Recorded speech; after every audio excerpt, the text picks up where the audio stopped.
BJP ने राजस्थान के राज्यसभा उम्मीदवारों का ऐलान कर दिया है। अलका गुर्जर और सतीश पूनिया को उम्मीदवार बनाया गया है। सतीश पूनिया लंबे वक्त से जो है हरियाणा के प्रभारी रहे हैं और इससे पहले राजस्थान में बड़ी भूमिका में थे, जहां पर उन्होंने बीजेपी के प्रदेश अध्यक्ष की भूमिका निभाई और उपनेता जो है विधानसभा में रहे। ऐसे में लंबे वक्त से चर्चाएं थी कि आखिरकार बीजेपी किस नेता को इस जो राज्यसभा भेजेगी। ऐसे में सतीश पूनिया को लेकर कहा जा रहा था, लगातार चर्चाएं थी। सतीश पूनिया जो है संगठन के लिए काम करने के लिए जाने जाते हैं। ऐसे में एबीवीपी से और संघ से उनका जुड़ाव रहा है और लगातार जो है संगठन के लिए जो है काम करते रहे। ऐसे में जाट समुदाय से आते हैं, एक बड़ा चेहरा थे और उनको यहाँ पर जो है एक बड़ी जिम्मेदारी हरियाणा में दी गई थी। ऐसे में लगातार काम कर रहे थे और कहा जाता है कि संघर्ष और जो है लगातार धैर्य की जो है की बात कही जा रही थी कि सतीश पूनिया उसमें माहिर है और जो काम उन्हें मिलता है उस काम को लगातार करते रहते हैं। तो ये एक बड़ी बात है। जाटों की नाराजगी को लेकर भी बड़ी चर्चाएं थी कि बीजेपी से नाराज नजर आते हैं, तो इस बार हो सकता है कि जाट चेहरे को इस बार राज्यसभा में भेजा जाए। ऐसे में सतीश पूनिया उस पर फिट नजर आ रहे थे और आलाकमान ने उन पर भरोसा जताया और राज्यसभा भेज दिया। दूसरे उम्मीदवार की बात करें तो अलका गुर्जर, जो गुर्जर समुदाय से आती हैं, वो समुदाय जो बीजेपी का वोट बैंक माना जाता रहा, लेकिन पिछले दिनों से कई सालों से जो है सचिन पायलट के आने के बाद कांग्रेस में शिफ्ट होता नजर आया था। उसके बाद लगातार चर्चाएं थी कि गुर्जर समुदाय को किस तरह से साधा जाए और आने वाले वक्त के लिए इस वोट बैंक को बीजेपी अपनी ओर खींचे। और इसी को लेकर अलका गुर्जर, जो लंबे वक्त से संगठन में भी काम कर रही थी और वो जो है राष्ट्रीय लेवल पर उनको राष्ट्रीय मंत्री की जिम्मेदारी दी गई थी, वहीं उन्हें सह प्रभारी की जिम्मेदारी दिल्ली जैसे बड़े राज्य की दी गई थी। दिल्ली में सरकार बनी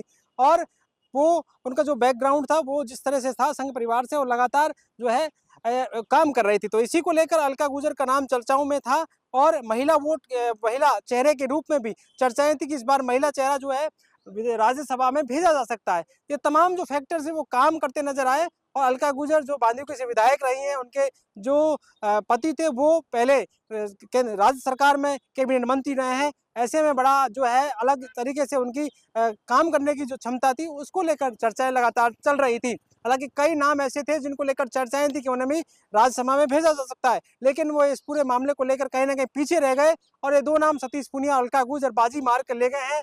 हालांकि इस बात को लेकर तमाम चर्चाएं थी कि राजेंद्र राठौड़ आखिरकार किस तरह से पीछे रह गए, तो उनका नाम भी चर्चाओं में था, ज्योति मिर्धा का नाम चर्चाओं में था, लेकिन सतीश पूनिया जाट चेहरे के रूप में और अलका गुर्जर समुदाय के चेहरे के रूप में निकल कर सामने आई है। ओबीसी समुदाय अगर देखे जाए तो एक बड़ा वोट बैंक जो है बीजेपी का रहा है। ऐसे में वो दो जो चेहरे थे उन पर इस बार आलाकमान ने मोहर लगाई है और कहीं ना कहीं लंबे वक्त से संगठन और जो है संगठन के लिए काम कर रहे थे और उसी को लेकर इन दोनों ही जो चेहरों पर इस बार बीजेपी ने दाव खेला है। वो जो समुदाय जो लगातार बीजेपी से नाराजगी की उनके सामने आ रही थी, उसी को लेकर एक बड़ा दाव खेला है, क्योंकि राज्य सरकार में भी एक ही चेहरा था, गृह राज्य मंत्री जवाहर सिंह बेडम।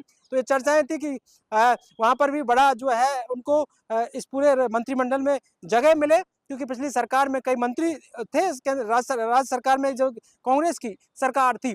तो ऐसे में इस बात को लेकर चर्चाएं जरूर थी और ऐसे में अलका गुर्जर पर बड़ा दाव इस बार खेल दिया है बीजेपी ने। सतीश पूनिया जाट चेहरे के रूप में अगर फिर से फिट बैठते नजर आए और उन्हें मौका दिया गया है।